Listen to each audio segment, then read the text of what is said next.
As I said, I'm Wendy Dietzler, Director of Events and Education for Trade Press Media Group, and we want to officially thank you all for joining today's discussion, Benefits of Filtration for Cooling Towers. Our panelists today include Michael Legender, James Huser, and Madison Hammerberg, all members of the Xylem team. Michael is the Northeast U.S. Channel Sales Rep for the V-Series automatic screen filters and hydrocyclone separators. Michael has over 7 years of experience in water treatment across multiple industries. He also holds a BS in mechanical engineering from the University of Massachusetts Amherst. Madison manages the global VAF product line, which includes V-Series automatic screen filters and hydrocyclone separators. Madison has more than 7 years as well experience across multiple industries, focusing on providing water solutions. And she holds a BS in chemical engineering from Ohio State University and an MBA from Ohio University. Got a little rivalry there between your 2 degrees, Madison. I like it. James is a seasoned mechanical engineer with a degree from Purdue University and more than 10 years of experience in the industrial water sector. Currently working with Xylem Applied Water Systems, he oversees sales across Utah, Nevada, Arizona, Hawaii, and California, and I would like his territory. His expertise includes designing and implementing innovative water solutions with a focus on sustainability and efficiency in industrial actions. Let's go over our learning objectives today. We want to review what causes energy efficiency within cooling tower systems. We want to discuss what this inefficiency can cost on an annual basis. And we also want to learn how and why filtration systems are uniquely designed to increase efficiency within cooling tower systems. So a little bit more housekeeping before we're really underway. Like I said earlier, we encourage those audience questions from all of you and throughout the webcast. So as one occurs to you, go ahead and navigate your mouse to that Q&A button at the bottom of the screen. Type in your question at any time. We'll get to as many as time permits, and we usually get to a majority of those questions at the conclusion of the webcast. After today's webcast, you're going to get an email with a PDF copy of today's presentation slides, some additional materials, and a link to a CEU assessment. Go ahead, take the assessment. It's only 4 questions, and when you successfully complete that, you will have a CEU certificate for this event. We're also going to archive the webcast from today within the next few days at facilitiesnet.com/webcasts. My work here is done. I'm going to pass it over to Madison. Thank you so much for joining today, everyone. And Wendy, thank you for the great introduction. We are very excited today to be talking about the benefits of filtration in cooling towers, specifically about automated screen filtration, and how this can really achieve great solids removal at an efficient rate and drive down capital and operations expenses. Before we get too far into the technical aspect, I wanted to talk a little bit about the VAF product line and where this falls now. So some of you may recognize VAF as part of the legacy Evoqua umbrella, and now Evoqua and Xylem are one company.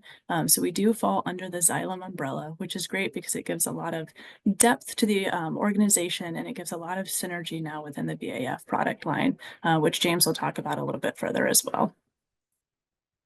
A little bit more background as Xylem as a whole from a company's standpoint. So Xylem focuses on solving water challenges with really driving that global impact.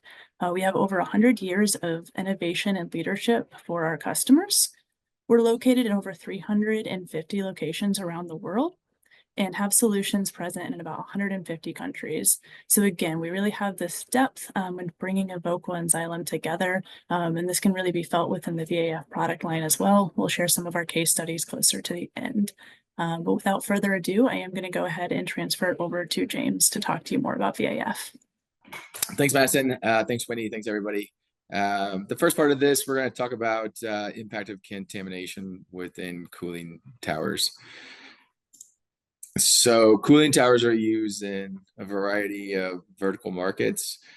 We use them to remove heat efficiently from processes, commercial buildings, HVAC, and then we also have data centers listed here. That's also an HVAC type system as well.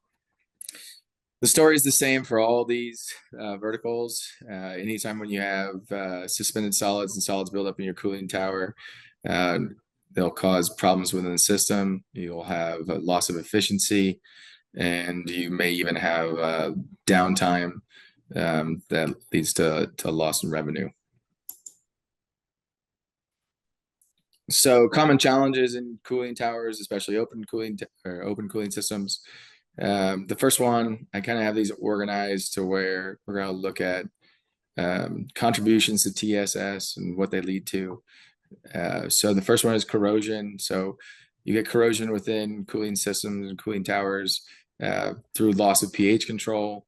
You have an environment with high oxygen because you're running water over next to air and blowing air across it.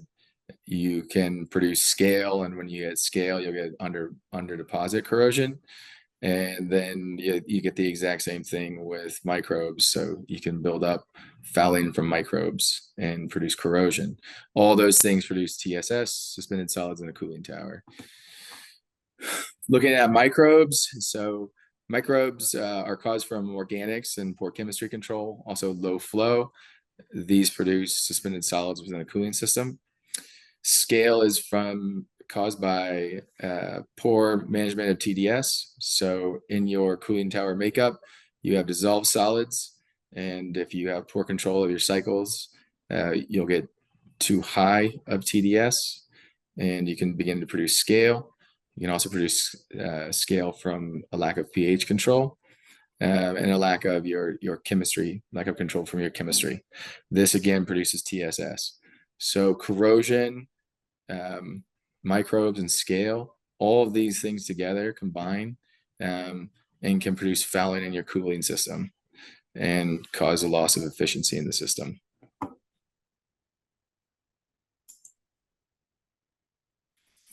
So we have an audience poll here. The first one is what kind of concerns to everyone attending today do you have at your facility? Do you have concerns with scale, corrosion, fouling, or microbial growth? Other unsure, maybe you have a great system and you're not worried about any of those things. And I'll move on to the next slide, and we'll talk about it when we get those results in. So as these suspended solids and particularly develops in a cooling tower, it starts off pretty small. So you can see on the left side, we have objects that are less than a micron and going all the way up to 1,000 micron. So on the far side to the left, you have chemical compounds, silica, calcium, iron. Those are pretty, those are really common types of scale, microorganisms and small debris, large debris. Without cooling tower filtration, you start small and things keep building and you have no way of removing these. So it looks like from our poll, everybody worries the most about scale. But a good breath there. We got some corrosion, some fouling, a lot of scale concerns. The good news is there's a bit of a trick question because all of those things can be improved by cooling tower filtration. But to finish up on this thought here with the contaminants in the cooling system, they start small and they get bigger. And the only way to get rid of these things from your cooling system is through blowdown or through filtration. So when you start getting up to this 10 to 1,000 micron area, you are able to start removing these suspended solids with either hydrocyclone separators or our self-cleaning screen filter.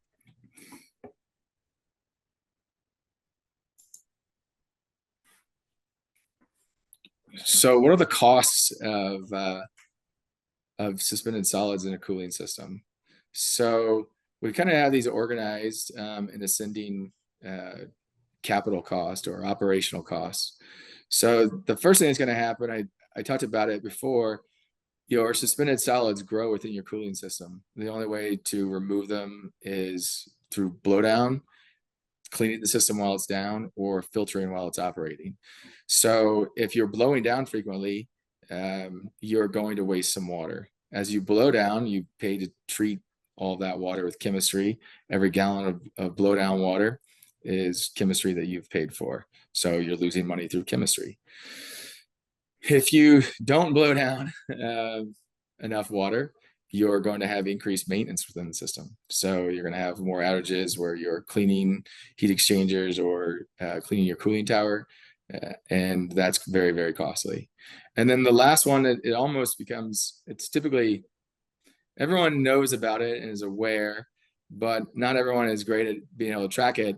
The amount of money that you're losing on energy is greater than all of these. According to the U.S. Department of Energy, adding filtration to a cooling system, especially an open cooling tower, has a 10% overall energy savings on a cooling system. It reduces tower cleaning and maintenance by 80% and saves up to 14% on chemistry.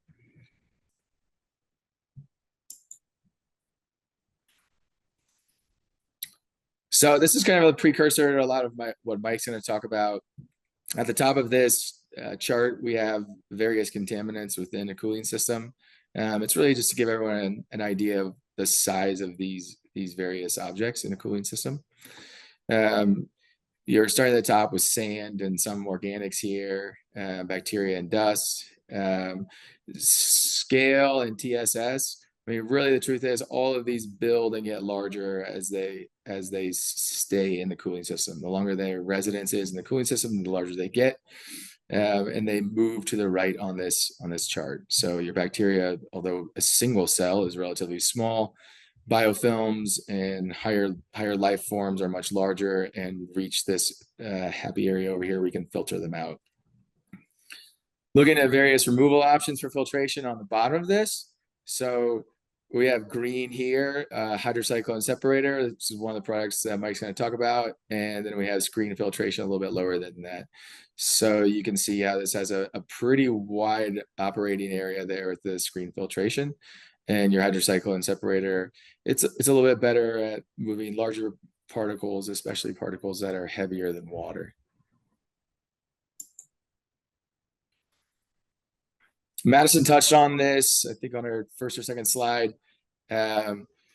We are, the panelists are here, our legacy Evoqua. With Xylem and Evoqua merging, it gave us great access to a lot of the products across Xylem. So I have them listed here.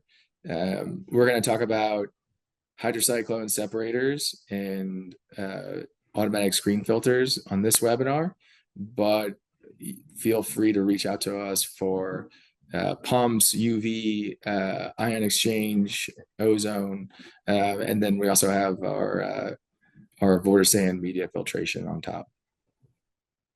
All right, thanks, James. Now that we've covered a lot of the challenges and risks associated with cooling towers and cooling water management, I will cover some of the solutions offered for solids removal to help mitigate those risks. James mentioned this, but it's important to remember that filtration and removal of solids is an integral part of cooling tower treatment, but it is not a silver bullet. An effective program will incorporate several key elements. Solids removal is a very important building block in the foundation of that program and will set the tone for everything else to follow. Just like a boiler that needs pre-treated feed water for its chemistry program to function properly, a cooling tower should have solids removal. I'd like to do my best here to tailor this discussion to the folks in the audience. So I'll start with a quick poll. So how does your facility combat solids buildup in your cooling tower right now? Using bag filters, some sort of a separator, a media filter, some sort of a screen filter, something else, or nothing at all? All right, we've got a pretty good mix here. And so some sort of media filter is the top answer here, but it's pretty close. So I'll start off with media filters. Media filters can be extremely effective. Depending on the size of the media, they can produce submicron filtration. So we can be talking about very clean water. So aside from the CapEx, maybe a lot of you have seen this before, but the biggest downfall we see with media filters is with the preventative maintenance. Every few years, these filters will need to be taken offline for what can be a few days, depending on the size. They'll need to be drained. You'll need to remove the media. In most cases, that means some sort of a vacuum truck, which can have significant challenges depending on where you are, geography, location. If you're in the middle of a city, that can obviously be tough.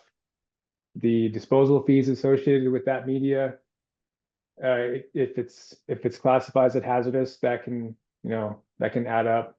And then when you're all said and done, they'll need to be refilled, of course. So that's kind of the main drawback we see with sand filters, but again, can be very effective. Going back over to the left there, bag filters, very, very popular option. In the right application can be very effective, such as pre-treatment to an ultra pure water system, as a final filter, pre-filter for an RO. But again, very popular. They can be the lowest cost option depending on size. But the downfall here is the obvious one, right? The bag or the cartridge or sock, whatever you want to call it, you got to deal with it. Could be every day, every week, every month, depending on the water quality. So the unit will need to be isolated, drained. You got to change the filter, and then we have to dispose of all the filters, right? So we've all seen the pile of wet bags in the corner of the mechanical room. So OpEx can be high, labor can be high, and then just kind of the optics of the disposal can be less than ideal. As far as separators, these have kind of been a standard in cooling towers for a long time. Relatively low CapEx. They're pretty simple. There's not a lot to go wrong. It's kind of a cool design, but in this case, we're only going to be removing particles that are of higher density than water. So this works great if, say, our makeup source is maybe a sandy well, but it's also important to remember these systems require relatively high flow rates for them to function properly, which means a large pump and in turn can be a high electric draw. We'll get into that a little bit more later with some case studies. And then finally, last but not least, screen filters. Again, we'll jump into this a bit more in following slides, but this is an option we've worked on a lot recently. It kind of provides a great balance of all these things we just discussed. So CapEx, OpEx, effectiveness, ease of use. So it kind of strikes a good balance of performance and reliability. All right, just for a visual calibration here, several options as far as location.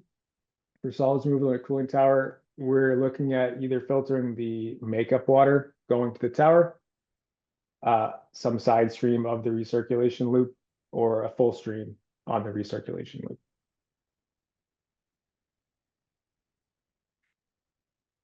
The VAF product line consists of the hydrocyclone sand separator and the V-Series automatic screen filter. Depending on the water that we're dealing with and the objectives of the owner is when we're going to use one over the other. So water chemistry in the makeup water, cycles in the cooling tower, objectives. So to determine this, we're going to look to collect samples for not just contaminant, but particle size distribution in the makeup as well as the tower recirc.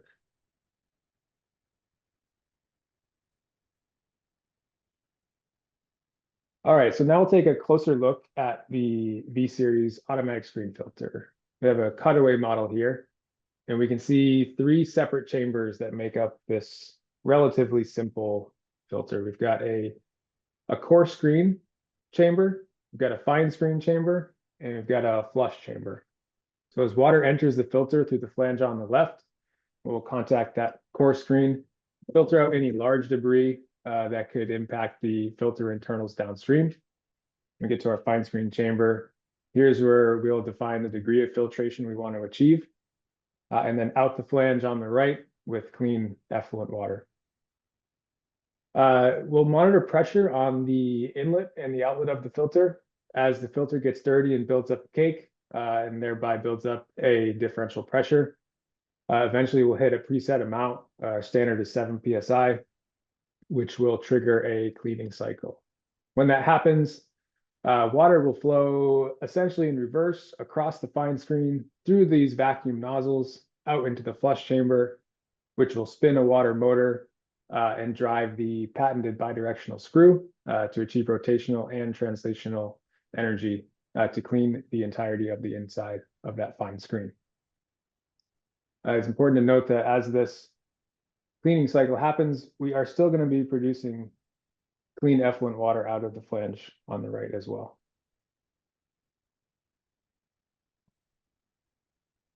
All right, these are pretty efficient filters. We're looking at approximately 98% and above as far as removal rates. The cleaning cycle is pretty fast. It's going to be around a 10-second cycle. As a rule of thumb, we say that less than 1% of the filtered flow will be drained during a cleaning. This results in approximately 8 gallons, give or take a few gallons for an average sized application. And again, it is important to note that as we are doing that, we're still going to be producing clean water. Or we can mount these filters in a lot of different ways. There's really no requirement around orientation. We can stack them, put them upside down, vertical, so pretty flexible in terms of installation. Some things to keep in mind, just basics, access to that hatch there on the left. You want to have an area about the size of the filter on the left there to be able to pull the filter internals out. And then just how you pipe the flush valve. You want to get that as close to atmospheric or zero pressure as possible, so as not to interrupt any of the way the filter functions. When you look at one of these screen filters compared to the other offerings of screen filters out there, such as pistons or electrically driven filters, typically these are a little bit smaller, about 20% smaller on average. And then when you look at other, maybe like a bag filter of the similar size, you could be up to a 50% decrease in size, depending on the flow rate.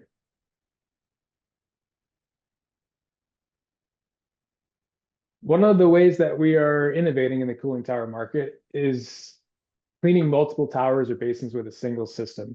So our X series line comes in a single package system. It's mounted on a skid, ready to go, ready to control multiple systems.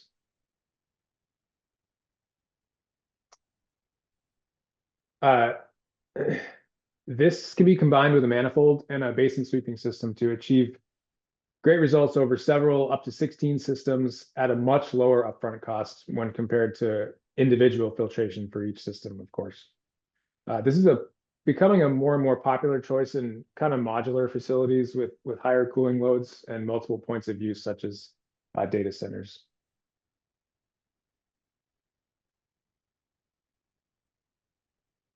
And just a quick note about basin sweeping systems. Nozzle selection and placement can add to system efficiency and be pretty critical.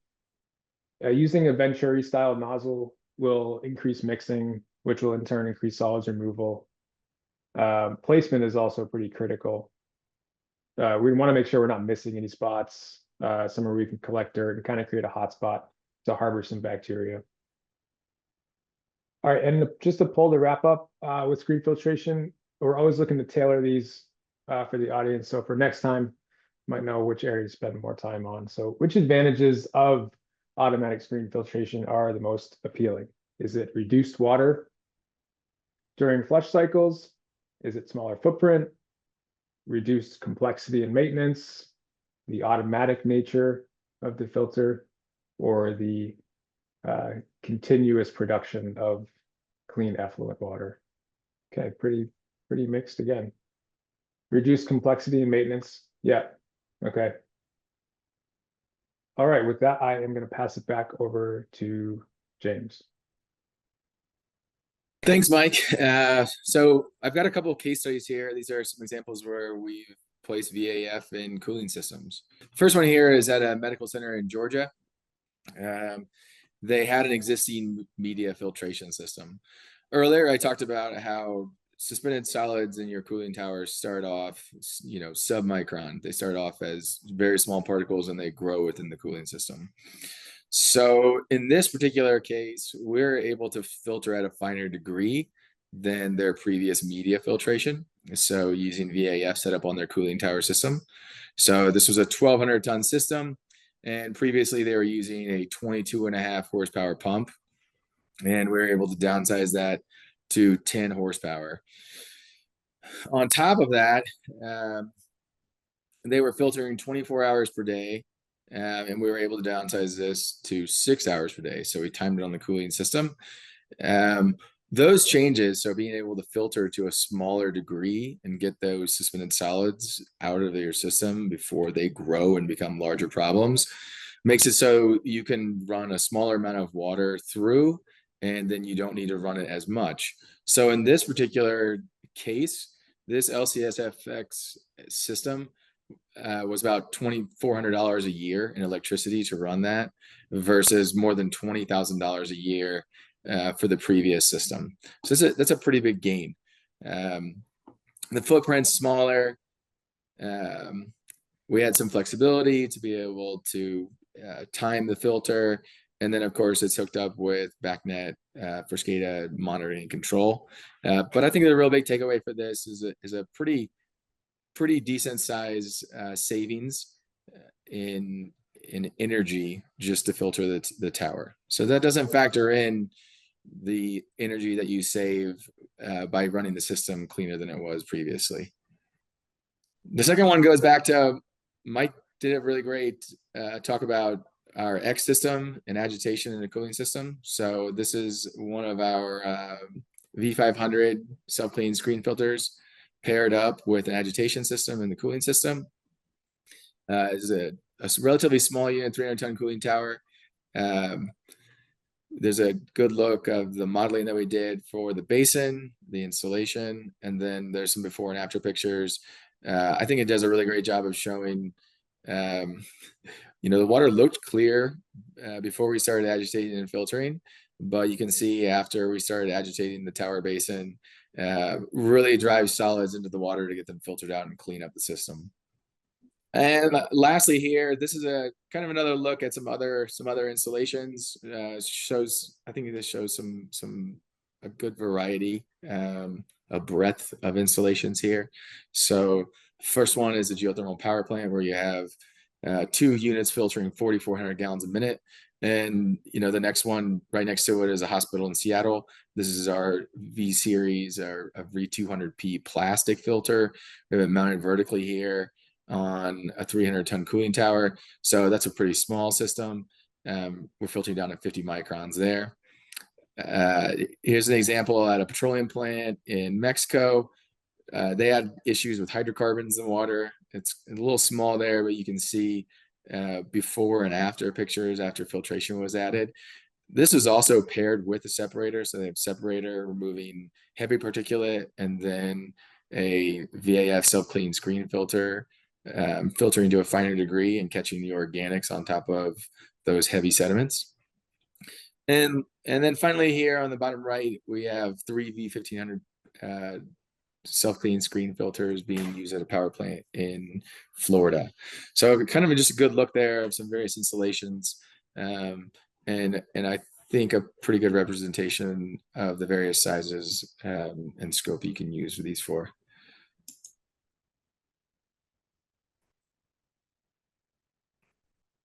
And then it's now time to pass it over to Matt. Yeah, thank you, James, so much for going over those real world applications. It's really nice to see, specific areas where VAF has helped, and especially the global reach that we've had with these systems. There's one more location that I wanted to talk about, and that's actually our VAF manufacturing site. So I know you've had a chance today to interact with myself, Michael, and James, but there's really so much depth that goes into the VAF team. And so I really wanted to highlight here so you can see the team that manufactures these products.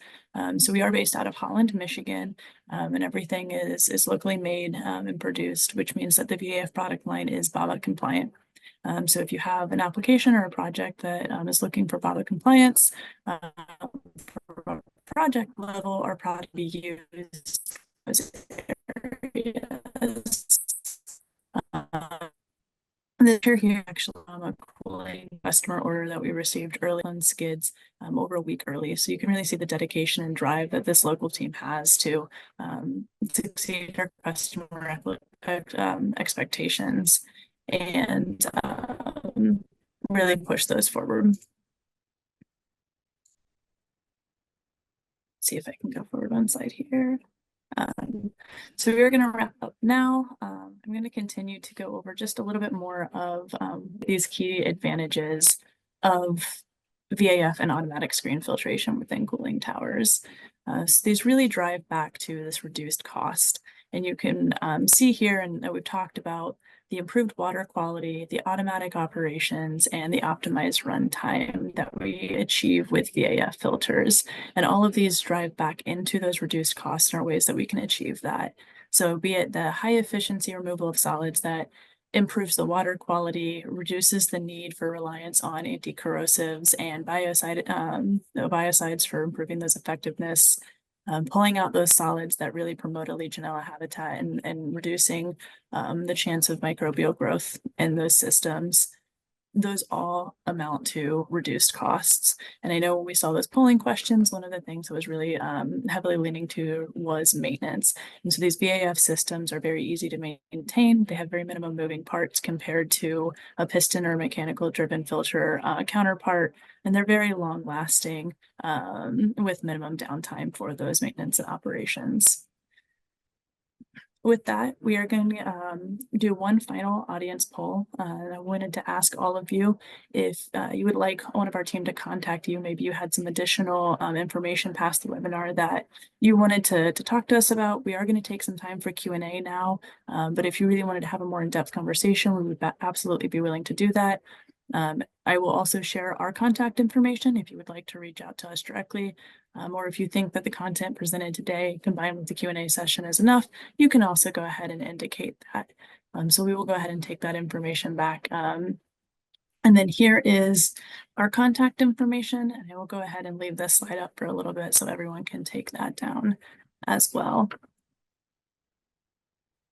I'll give you guys just a couple more seconds here to answer that poll question, and then we're going to go ahead and transition into the Q&A session, and Michael and James will also join me for that as well.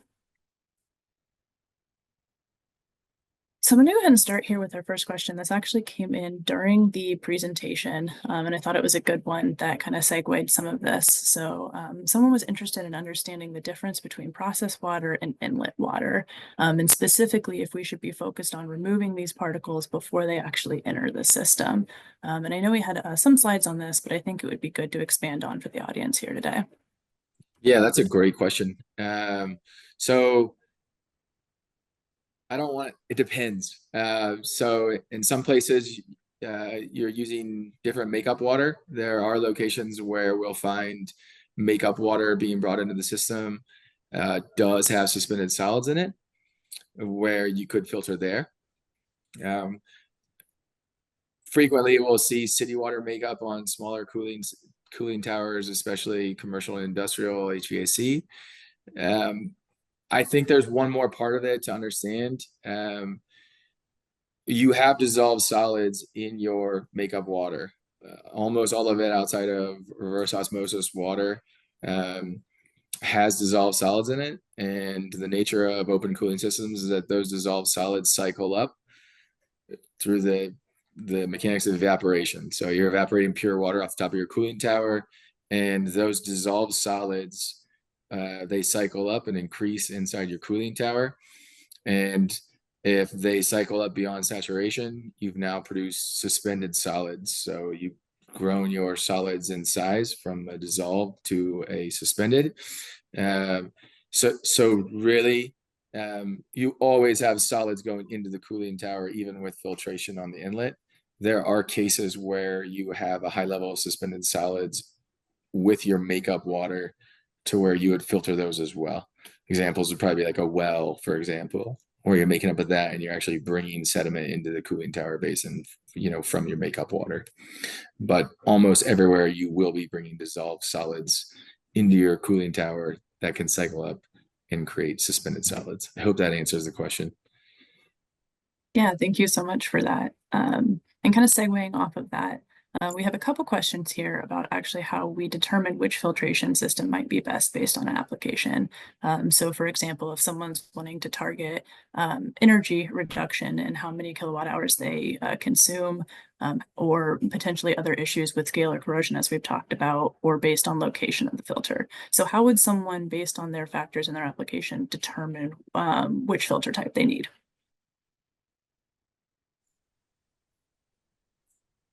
Yeah, I can take that one. That's a great question. The thing we always start with is an analysis of the water.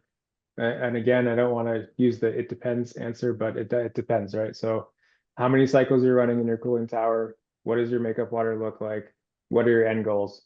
And this usually, like I said, it starts with data. We're going to gather a sample and look at the water chemistry and the particle size analysis to determine what the most efficient use of, ultimately of your money is going to be. So.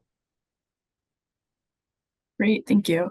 And I think we actually have another great question that kind of segues off of that, and that's particulate, and how will they know which particulates are in the water, and then from there selecting the filtration type. So how do they identify these contaminants to be able to help select those filters? Yeah, so that's a good question. So typically when we start off the process, I think Mike just touched on it a second ago. We start with water samples and we can do a particle distribution analysis where we start looking and seeing what suspended solids are in the cooling tower, and decide what degree of filtration is economical. So we look at that analysis and then say, hey, we can improve up to this degree, and this is what's economical based on your given situation. And typically, we give options when we look at these projects, to where you say like, hey, this is what this capital cost would be for these filters, and filtering to this degree would require this capital, but we can filter to this better degree, and give the customer some options as to what they want the water to look like. Yeah, James, that actually leads great into the next question too. Oh, sorry, Michael, go ahead. I was just going to say, for anyone who's not familiar with the particle size distribution analysis, essentially what we do is we look at the water, we count up all the particles, and then we look at all those particles and we set up 100 bins for size, and we say, okay, less than 1 micron, 1 to 2, 2 to 3, 3 to 4, all the way up to 100, and we see how many of those particles each fit into those bins, and then we can say, okay, 50% of our particles are between 10 micron and 20 micron. Let's use a 20 micron filter. So something along that nature is what kind of the analysis we do. Great. And so we actually had a question on how to determine the screen size as well as the runtime. And just, I guess I'll go ahead and follow up that, the information that James and Michael just provided are how we're going to be able to determine what the screen size is going to be, as well as the runtime, by running those tests in our lab. And that is something our team can absolutely direct you on. So another one that came up was material of construction options that are available, as well as certifications that are available for the VAF product lines. Yeah, so certifications, Madison, you can probably answer more on that. Materials construction, it's 316 stainless. It's one of the unique things about the V series, that everything comes standard in a 316 stainless. And then maybe I can let you, Madison, talk about certifications that are probably more specific for cooling water in V series.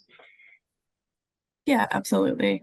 So we do have NSF and ASME certified filter options, as well as we talked about the BABA compliance would be applicable to any of the VAF products that you would be purchasing.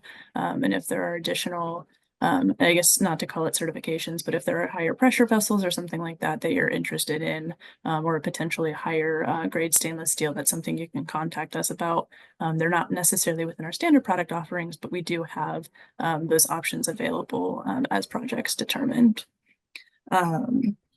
So I guess another question, this kind of goes back to some of the information we were seeing on the poll questions, is a lot of people actually aren't using filtration at this point in time, or using separation.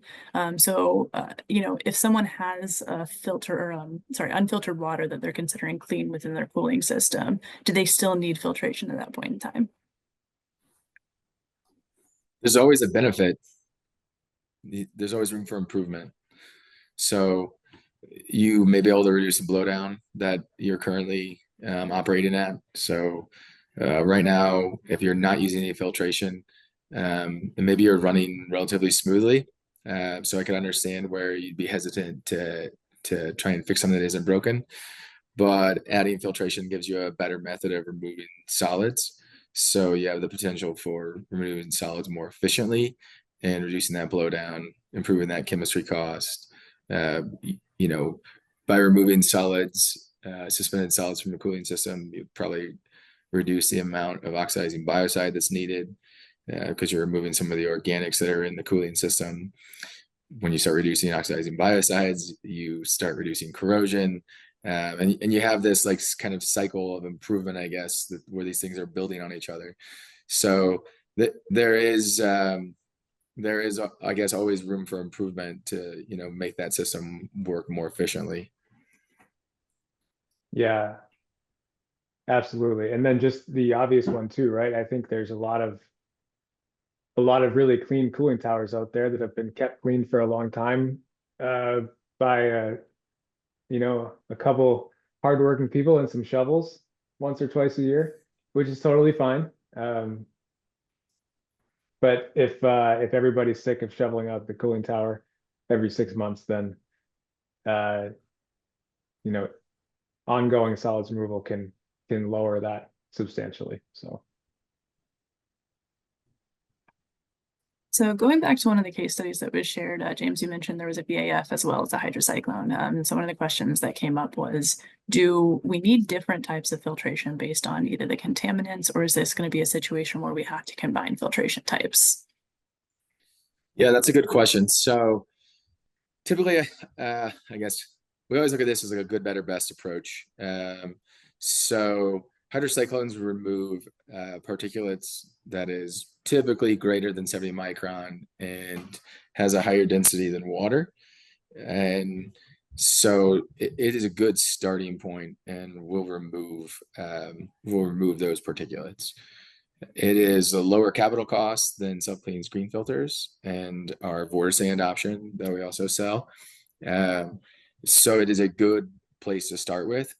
As you start moving a little bit higher, you can filter out organics with self-cleaning screen filters and then filter to a finer degree.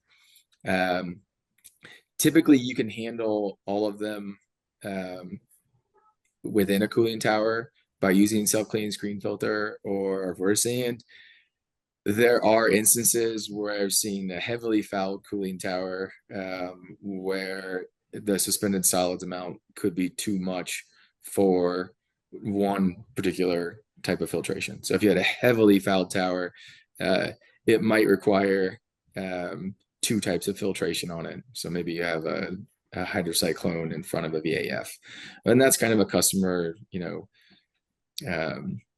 case by case. What we talked about before was starting off with water analysis and looking how dirty is the water, what do we have on our hands. So look at them all individually. Great, thank you.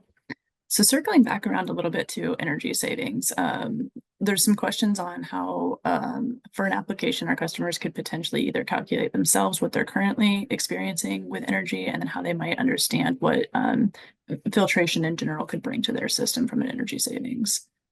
So Michael, James, I see you both shaking your heads. I don't know who wants to field this one. I feel like I'm talking too much. I'm gonna let Mike get this. Yeah, no, I mean, as far as calculating it yourself, or we can calculate it with you, for you, show you,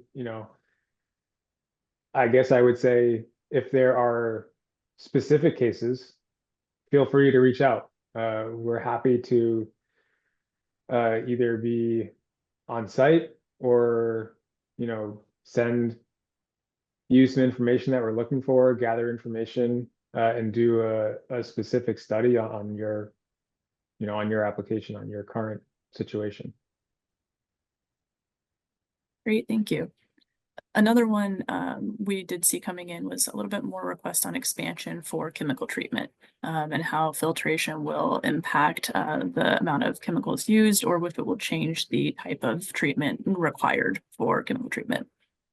Yeah, so I love it. So Mike and I both have chemistry background, or like water chemistry backgrounds, and I think filtration is a really great tool. But the reason why, I mean, there are several, I guess.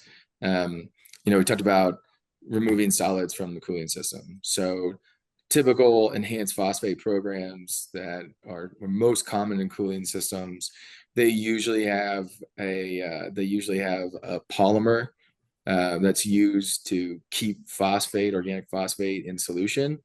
And it almost always has a dual purpose. It almost always is a dispersant. So it disperses suspended solids as they form so that it doesn't scale out on your cooling system. But it also keeps that phosphate in solution. So as you're filtering out solids, you are reducing the demand on that inhibitor that you're putting in the cooling system.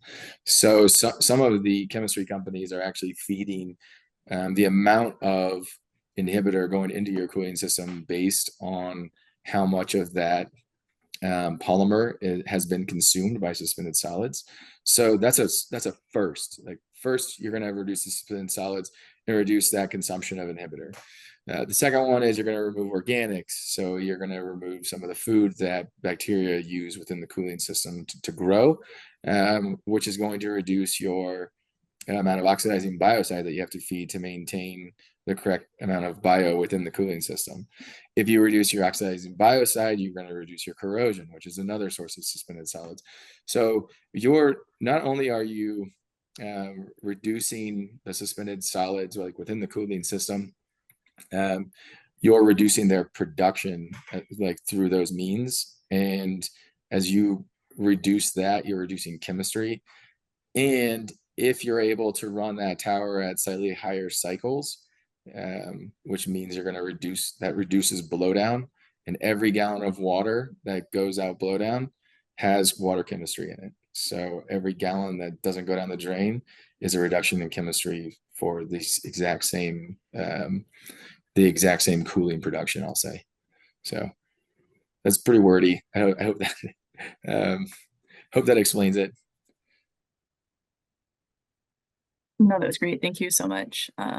There were two more here that I'm actually going to field real quick, and then I'll kick it back over to you guys. But there was a request for specific contact information. If you've requested that in the chat or via the previous poll question, we will reach out to you directly and make sure that you have the right person that's within your region to contact you and give you some more background based on that. So we have a few people that had asked that. And then additionally, filtration solutions being made within the US. For the whole VAF product line, we are US manufactured and we do have that PAVA compliance as well. So if you're looking for a specific solution or specific product within that VAF line or outside of that, we can definitely talk to you further about that and if we fit within the needs. And then Mike and James, there's another one here about inlet water. So specifically if well water versus municipal or fresh water are going to make a difference for the VAF filters.